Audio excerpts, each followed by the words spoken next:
I, as an expert on forest and combating desertification, I had already assumed the alarming rate of deforestation in North Korea, which could seriously affect the entire Korean peninsula. But since North Korea is a closed country and North Korean officials did not want to show their reality, this had led to limited information access. If we consider that they had asked me for help, and eventually we can conclude that North Koreans have lost control over their country and natural catastrophe. I felt that it was my duty to help them. When I was in Berlin 2 years ago, I met Dr. Hans Mereski, the last East German ambassador to North Korea. After the Pugwash conference, I had a chance to meet him at his house.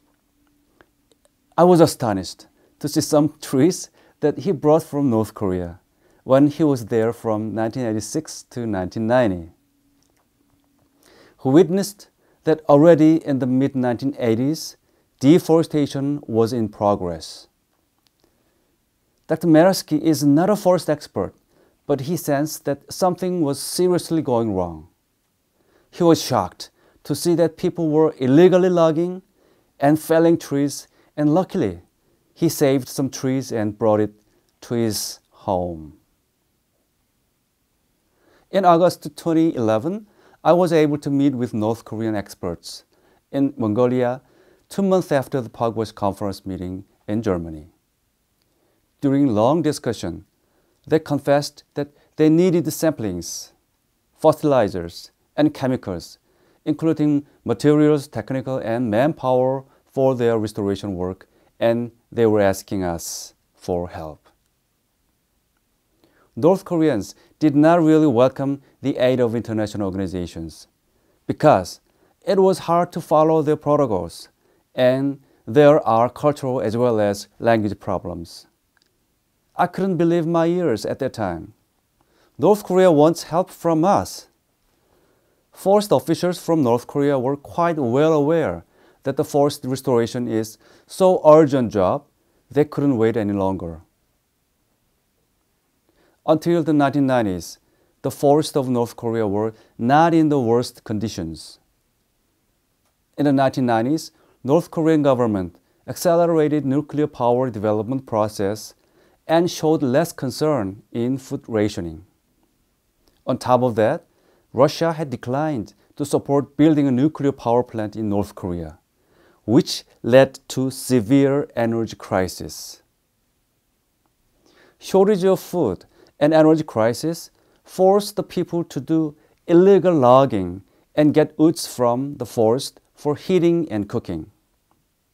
I guess that is when the massive deforestation started, and people began to realize since then that was a big problem. North Korean authorities noticed the situation was in a serious state and called for tree planting projects.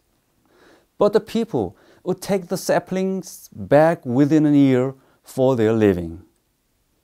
That was obvious. You can see through this image, just at one site, how serious the energy crisis is in North Korea. Look at the difference between the north and the south.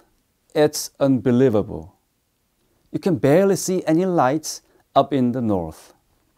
According to some refugees who were interviewed in South Korea, they say that the people supply 80% of energy from the forest.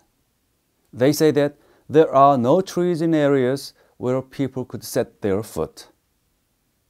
Shocking news continue. The image is the image of forest fires in North Korea. It was taken from NASA in April 2011. Forest fires occurred in Missile Base area near the northern Pyeonggang province. Of course, the people had no means to fight against huge forest fires. What is more shocking is that North Koreans believe that fires are a gift sent from heaven. When a fire breaks out, trees burn, eventually causing farms and fields where the people can grow crops for their living. This is actually slash and burn in a natural way, ironically. North Korean people were starving always because the food rationing system has long been destroyed. So there was no reason for them to fight against forest fires. While North Korea's deforestation issues couldn't receive much attention from Korean government, only international organizations and experts have concerned it.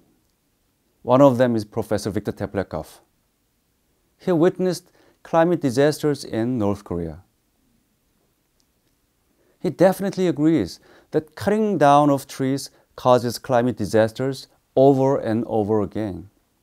He believes the only way to break out this vicious circle is forest restoration.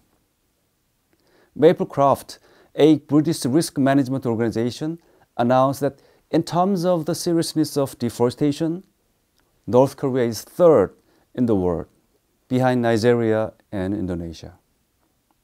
Spring is coming. North Korean people, most of whom are vulnerable to natural disasters, are being frightened now. This is not an issue just for North Korea. Ecologically, North and South are connected.